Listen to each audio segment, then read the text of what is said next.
Bonjour, je m'appelle Stéphanie Frétac, je suis coach en joie de vivre.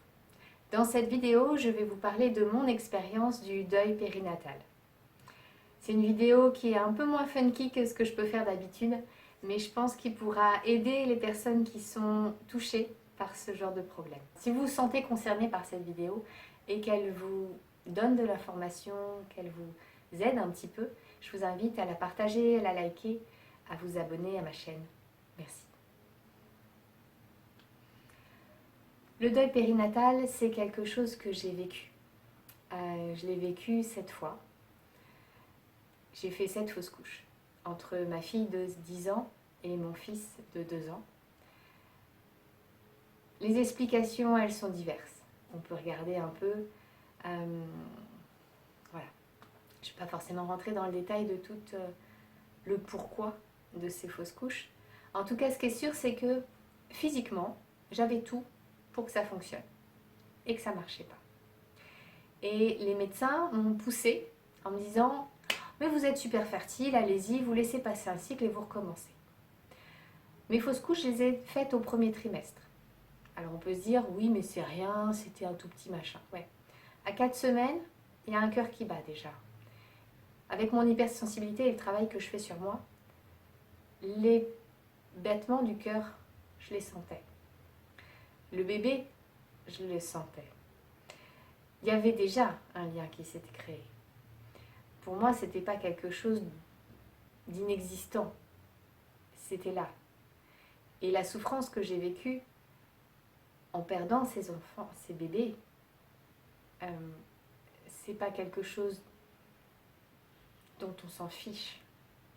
Enfin, ça a été difficile et assez violent pour moi parce que le corps médical ne prend pas en compte les grossesses qui sont, enfin en tout cas dans l'hôpital où j'étais suivie au début, en PMA, ils ne tenaient pas en compte les grossesses. C'était quelque chose de... Voilà, ils ont tellement l'habitude qu'ils s'en fichaient un petit peu.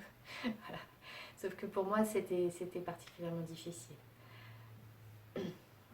J'ai vraiment vécu plusieurs années dans un long tunnel lourd et difficile. Mon couple a failli exploser, ma relation avec ma fille était compliquée, au boulot c'était difficile.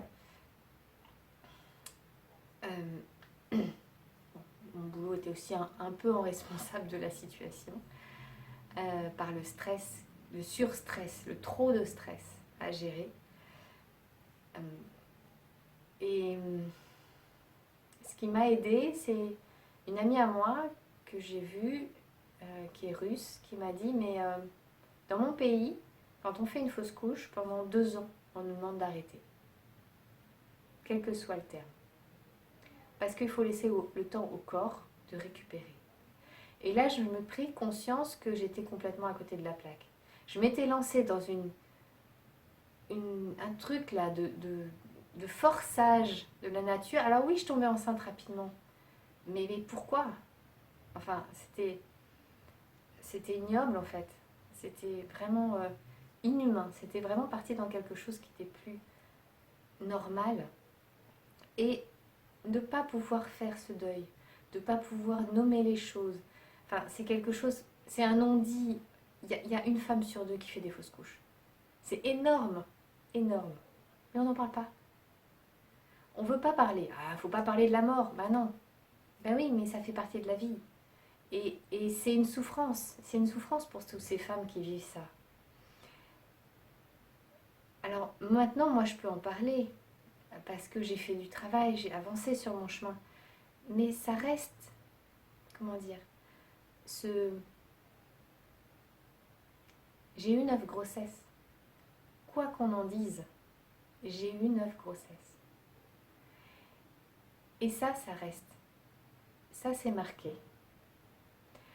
Maintenant, je peux vous en parler sans fondre en larmes et sans être plein de rancœur ou sans être dans une amertume totale. Ça n'a pas toujours été le cas. Ça fait pas si longtemps que ça, mon fils a 2 ans. La dernière fausse couche que j'ai faite était il y a 3 ans et demi. Ça a été long. mais c'est possible. C'est possible de s'en sortir, c'est possible de voir la vie autrement. Et je veux vraiment transmettre ce message d'amour. En fait, peut-être que tous les enfants qui viennent ne sont pas faits pour naître. En tout cas, ils nous amènent un cadeau. Et il faut passer au-delà de la souffrance et de la douleur pour recevoir ce cadeau. Alors c'est sûr que c'est pas au moment où vous venez de faire une fausse couche que vous pouvez prendre conscience de ça. Vous êtes juste dans la peine et dans la souffrance. Et si vous avez besoin d'une épaule qui peut vous comprendre, je suis là.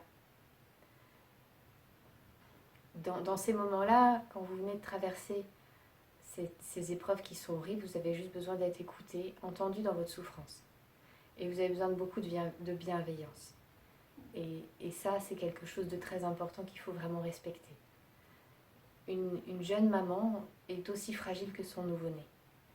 Et bien c'est le cas aussi pour une fausse couche. Et en plus, il n'y a pas le bébé. Et même pas ce réconfort-là. Vous êtes seul. Seul avec votre peine, seul avec votre douleur. Peut-être que votre mari peut comprendre. Peut-être. Mais c'est un homme, il ne l'a pas vécu. Il ne le vit pas de l'intérieur. Il y a une distance quand même. Une différence.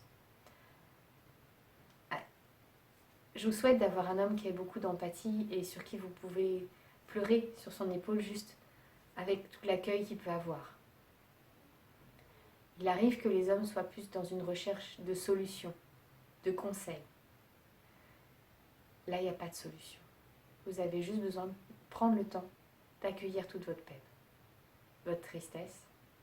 Et après, une fois que la peine elle aura été accueillie, elle aura été consolée, là, vous pourrez voir peut-être un fil conducteur, quelque chose qui vous apporte, qui vous porte dans votre vie, qui vous reconstruit.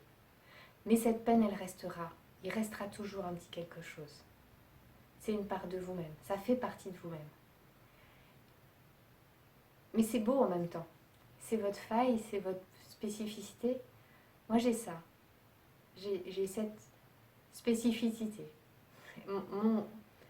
Mon truc spécial à moi, c'est que j'ai fait cette fausse couche. Et que maintenant, je peux le dire en ayant le sourire. Je ne suis pas en larmes en train de vous dire ça.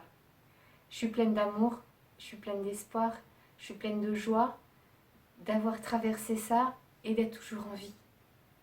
De ne pas avoir perdu l'esprit, de ne pas avoir explosé mon couple, d'avoir maintenu cet espoir à l'intérieur de moi. Et maintenant, moi j'ai eu la chance d'avoir un petit garçon. Donc c'est sûr que par rapport à d'autres qui n'ont pas cette chance-là, parce que je sais que moi j'ai la chance. J'ai eu 2 enfants. Et ce n'est pas forcément le cas de tout le monde. Mais je suis sûre que si on regarde ensemble, on trouvera toutes les choses pour lesquelles vous avez de la chance. Parce que vous aussi, vous êtes une personne merveilleuse, formidable, et vous avez de la chance. Alors peut-être que c'est dur, peut-être que vous êtes pleine de souffrance, et peut-être que vous avez juste besoin d'une épaule pour pleurer. Allez-y, il n'y a pas de problème. Au contraire. Je vous envoie tout mon amour et je vous souhaite de vivre le meilleur et d'être plus heureux dans votre vie. À bientôt.